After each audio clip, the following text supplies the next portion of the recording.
ইরানে টানা ২৫ দিনের সামরিক হামলায় ওয়াশিংটনের কৌশলগত অর্জন শূন্য বলে দাবি করেছেন সাবেক ডিফেন্স সেক্রেটারি জিম ম্যাটিস। সামরিক বিশ্লেষকরা বলছেন, ইরান যুদ্ধ থেকে বের হওয়ার সম্মানজনক পথ খুঁজছেন প্রেসিডেন্ট ট্রাম্প। হোয়াইট হাউসে আয়োজিত এক অনুষ্ঠানে ডিফেন্স সেক্রেটারি পিট হেগসেথ বলেছেন, বোমার মাধ্যমেই আলোচনা চালিয়ে যেতে চায় ওয়াশিংটন।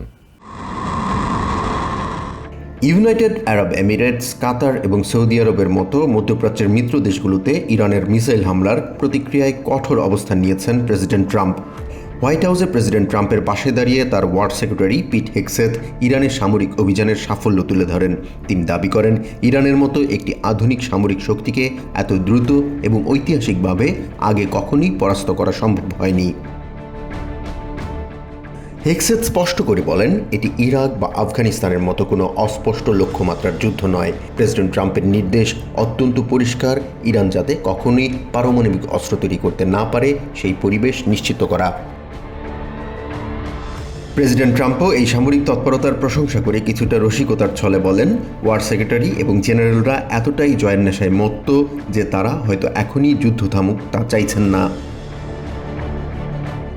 এদিকে প্রেসিডেন্ট ডোনাল্ড ট্রাম্প ইরানের সামরিক সক্ষমতা সম্পূর্ণ ধ্বংস করার দাবি করলেও বাস্তবে পরিস্থিতি ভিন্ন রূপ নিচ্ছে। একদিকে ইরানের অব্যাহত ক্ষেপণাস্ত্র হামলা, অন্যদিকে বিশ্ববাজারে জ্বালানি তেলের লাগামহীন মূল্যবৃদ্ধি, সব মিলে এক চরম অস্থিরতার মধ্য দিয়ে যাচ্ছে ট্রাম্প প্রশাসন। এই যুদ্ধের কোনো নির্দিষ্ট কৌশল নেই বলে সতর্ক করেছেন সাবেক defence secretary gym Mattis.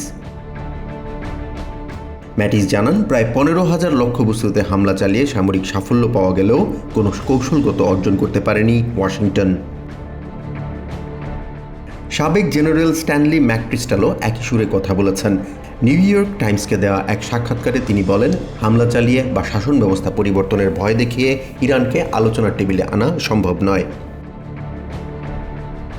Wall Street জার্নালের প্রতিবেদন অনুযায়ী প্রেসিডেন্ট ট্রাম্প এখন যুদ্ধের একটি সম্মানজনক সমাপ্তির উপায় খুঁজছেন।